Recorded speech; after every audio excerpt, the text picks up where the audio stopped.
Eh bien bonjour à tous, j'espère que vous allez bien, moi en tout cas ça va super. Aujourd'hui on se retrouve pour une nouvelle vidéo où je vais vous faire le déménagement des Camponotus Nico Balandis dans leur nouveau setup.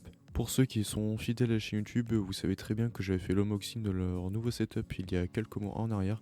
Pour ceux qui n'ont pas vu la vidéo, je vous invite à aller la voir, je mettrai le lien dans la description, comme ça vous serez à jour pour le déménagement. Le déménagement sera, je pense, en deux parties. Il y aura la première partie, cette fois-ci où je vous parle, où ce sera plutôt la préparation du déménagement. Je vais vous donner quelques nouvelles de la colonie et je vais préparer tout ça avec vous.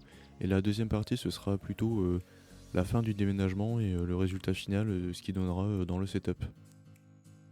Alors pour vous donner quelques nouvelles des Nico Barendis, comme vous pouvez le constater, il y a un couvain qui est vraiment très généreux. On peut voir qu'il y a pas mal de cocons, il y a une belle grappe d'œufs, comme d'habitude d'ailleurs, surtout avec les Nicobarensis, vu que je les ai sortis de pause hivernale, j'ai recommencé à les chauffer il y a peut-être un mois ou deux. Et comme vous pouvez le voir, le couvain est vraiment très bien reparti, et je pense que cette année ça va vraiment exploser. Et si vous le remarquerez, le tube est plein, donc il faut que je les déménage. Après j'avais déjà pensé à peut-être mettre un deuxième tube dans l'aire de chasse, mais je pense que le tube se serait probablement rempli trop vite, donc je pense que c'est le bon moment de les mettre dans le nouveau setup. Donc au niveau des déménagements, je vais plutôt pratiquer par la méthode douce et non la méthode brutale qui consiste simplement à prendre le tube et de les jeter de force une par une dans la petite aire de chasse qui est reliée avec avec les tubes bambou. Du coup pour le setup, ce que je vais faire c'est que je vais relier l'aire de chasse qui est déjà reliée avec le tube avec comment que ça s'appelle avec le setup. Donc ce que je vais faire tout simplement c'est que je vais relier le tube qui sera du coup mis dans l'aire de chasse avec un tube de raccord vers le nouveau setup et je vais essayer de réunir les meilleures conditions nécessaires pour le Nico Balandis dans le nouveau setup et essayer par exemple de mettre des vibrations de l'autre côté et mettre de la lumière, ce qui je pense qu'elles vont pas trop kiffer.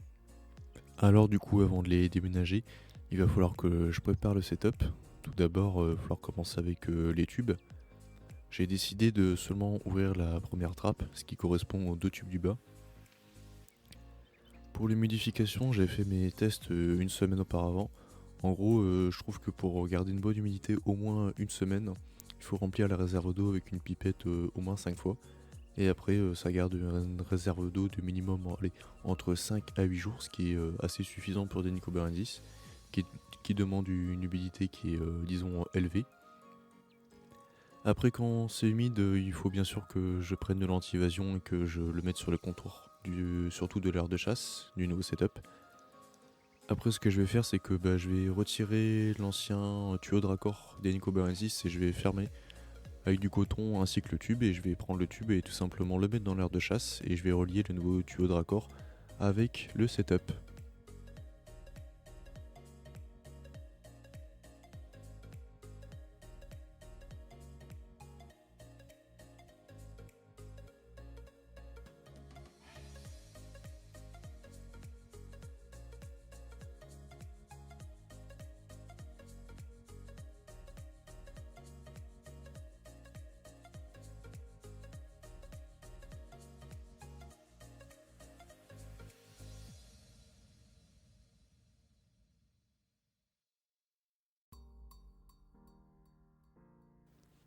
Aussi, je vous avais pas parlé, c'est du chauffage. Donc pour le chauffage, si vous avez déjà pu le remarquer, je suis avec une lampe céramique chauffante.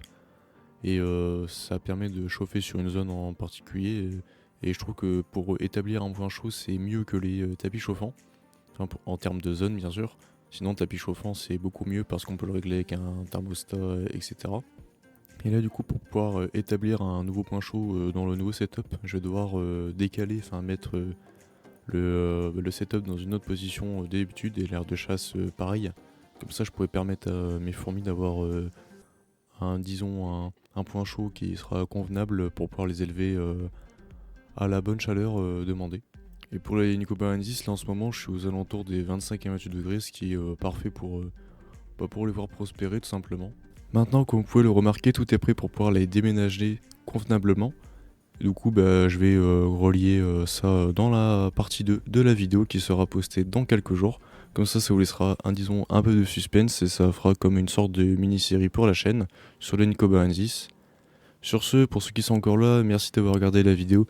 N'hésitez pas à mettre un pouce bleu si ceci vous a plu et à vous abonner pour suivre les prochaines vidéos et surtout la partie 2. Sur ce, je vous retrouverai pour la prochaine vidéo. Allez, salut tout le monde!